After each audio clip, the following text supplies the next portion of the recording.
जय शिव गोरक्ष।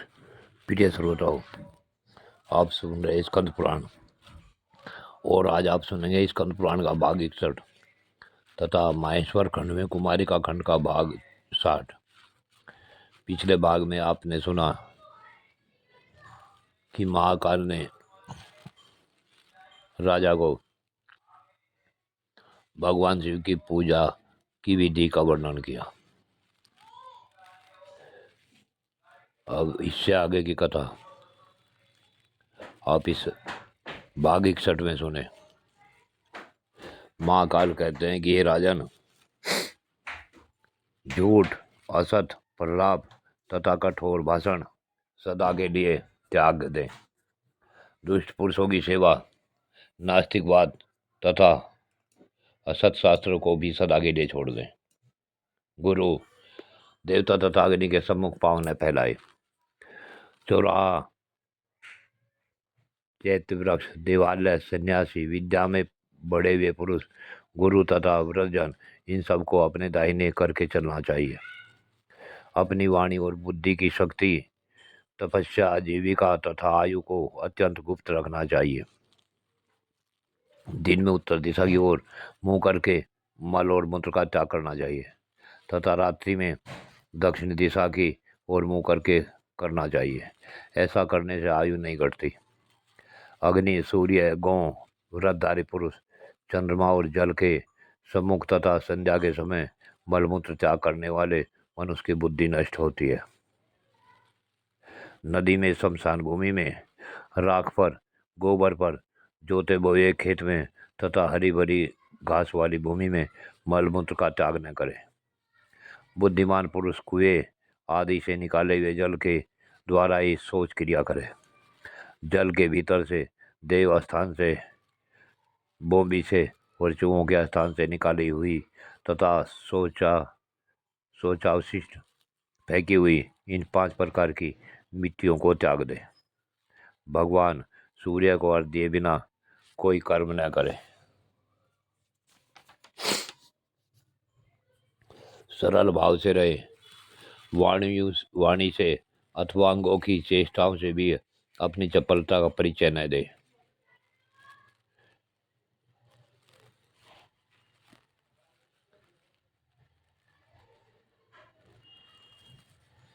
व्यर्थ विवाद और अकारण बैर न करे।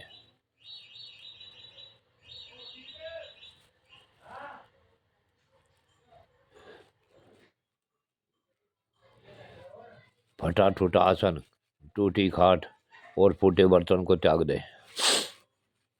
इनरप श्रेष्ठ, अग्नि और शिवलिंग, इन दोनों के बीच से न निकले। 2 अग्नि, 2 ब्राह्मण, पति और पत्नी, सूर्य और चंद्रमा की प्रतिमा तथा भगवान शंकर और नंदी केश्वर वृषभ, इनके बीच में होकर न आ जाए, क्योंकि इनके बीच में जाने वाला मनुष्य पाप का भागी होता है। विद्वान पुरुष एक वस्त्र धारण करके न तो भोजन करे, न अग्नि में आहुति दे, न ब्राह्मणों की पूजा करे और न देवताओं की अर्चना ही करे। कूटना, पीसना, झाड़ देना, पानी छानना, रांधना, भोजन करना, सोना, उठना, जाना, सीखना, कार्यारंभ करना, कार्य को समाप्त करना, मुंह से प्रिय वचन निकल जाना, पीना, सूंघना, स्पर्श करना, सुनना, बोलने की इच्छा करना, मैथुन करना तथा सोच कर्म, इन 20 कार्यों के होते या करते समय जो सदा भगवान शंकर का नाम स्मरण करता है, उसी को शिव भक्त जानना चाहिए।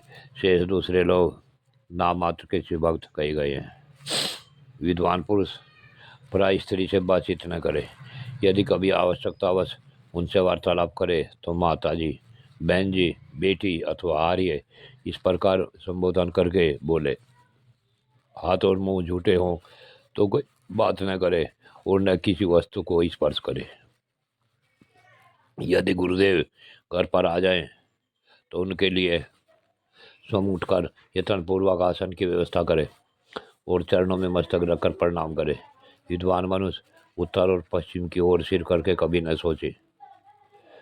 सोए। सिरहाने की ओर दक्षिण दिशा अथवा पूर्व दिशा को रखकर शयन करना चाहिए। यदि गुरु के द्वारा कोई अनुचित कार्य भी हो जाए तो उन्हें अन्यत्र न कहे। वे क्रोध में हों तो उन्हें मनावें। दूसरे लोगों के मुख से भी गुरु की निंदा न सुने। सैकड़ों कार्य छोड़कर भी धर्म की कथा वार्ता सुने। प्रतिदिन धर्म चर्चा श्रवण करने वाला मनुष्य अपने अंतःकरण को उसी प्रकार शुद्ध कर लेता है जैसे नित्य प्रति झाड़ू देने अथवा सफाई करने से घर और दर्पण स्वच्छ होते हैं। सायंकाल और प्रातःकाल अतिथि की पूजा करके भोजन करना चाहिए।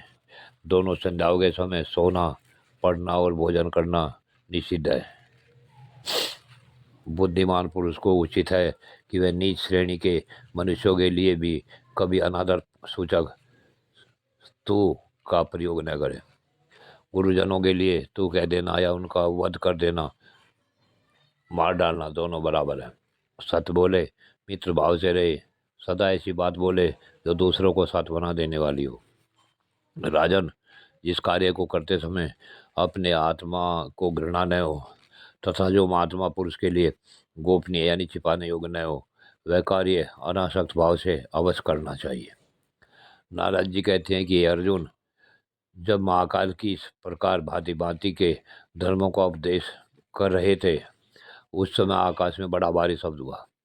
तदंतर महाकाल भगवान शिव के परम धाम को चले गए। हे कुरुनंदन, इस प्रकार इस महालिंग का आविर्भाव हुआ है। महाकाल का यह कूप और सरोवर भी परम पवित्र तथा सिद्धिदायक है। हे अर्जुन, इस प्रकार महिसागर संगम तीर्थ में ये 7 लिंग प्रकट हुए। जो श्रेष्ठ मानव इस प्रसंग को पढ़ते और सुनते हैं, वे भी धन्य हैं। जय श्री गोरख प्रिय श्रोताओं, आगे की कथा अगले भाग में।